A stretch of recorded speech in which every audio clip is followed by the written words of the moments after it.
My name is Robert Lowe. I'm a pilot and aviation enthusiast. During my flight career, if that's what you want to call it, I've had the opportunity to fly several different aircraft, whether it be conventional gear, which a lot of us know as tailwheel, or then you have the tricycle gear. I've always liked the tailwheel aircraft better, especially those that most people would classify as bush planes, especially the Piper Super Cub. I've always wanted one and never had the opportunity to buy one. Well, a couple of months ago, I had the opportunity to buy a project that was within my budget, so I did. I'll give you a little history of the aircraft. This is the airframe that I bought. It was started out as a 1956 Piper Super Cub.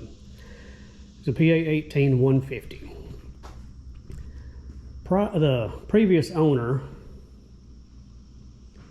was taking off from a lake one day as the plane was on floats. Got to about 100 feet, had an issue with the fuel system, and made a subsequent hard landing back into the lake. The aircraft was totaled and sold after that. Another individual bought the plane and unfortunately cannibalized it for a project of his own. This is what I bought, was the fuselage. Now this aircraft was in the experimental category, so I have no logbooks with it, and it will again go back into the experimental category. Some of the things that I've done since I've had it here is I went ahead and marked some of the obvious areas of damage. This tube here is slightly bent. This one is more obviously bent. This door area right here, this tube is bent. This has got to be cut out and replaced. We have a bend back here. This float fitting has got to be replaced. These areas here with the rusty tubes are where the person that I got it from had cut the baggage door frame out for use on his project. There's a small dent here at this tail handle.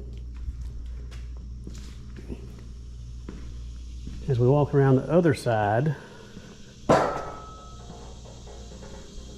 this tube here is bent and a section of it's missing, so all this will have to be straightened out and replaced. This left aft wing attach fitting will have to be replaced. The strut attach fitting is to be replaced as it's bent.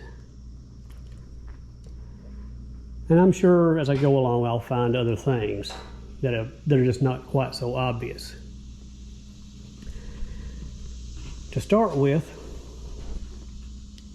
I needed a place, or rather a stand, to get this up on where it's a comfortable work height. And what I've got here, I don't have a jig for this airframe. I will be building one, but what I started with here was the frame from I believe it's a 60s model GMC dump truck. The cab was rotten. The truck was no longer roadworthy. So I took a backhoe and rolled the bed and the cab off of it, brought the frame and running gear down here and stripped it down to what you see. Got it sitting on jack stands. I've jacked it and I've shimmed and leveled. Got it to where it's level both directions. And I believe this will be a good base to start with for a jig. We'll be building the jig as we go along with this. The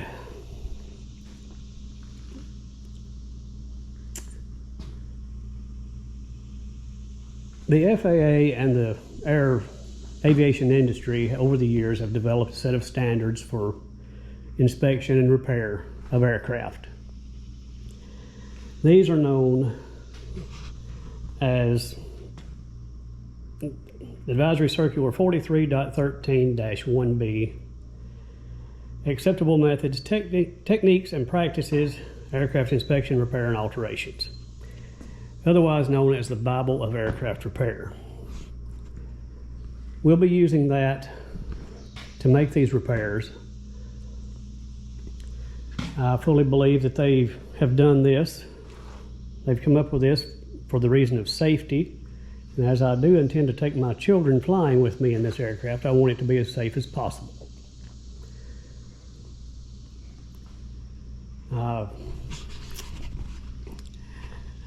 Over the course of this build, I hope you'll join me in watching this, and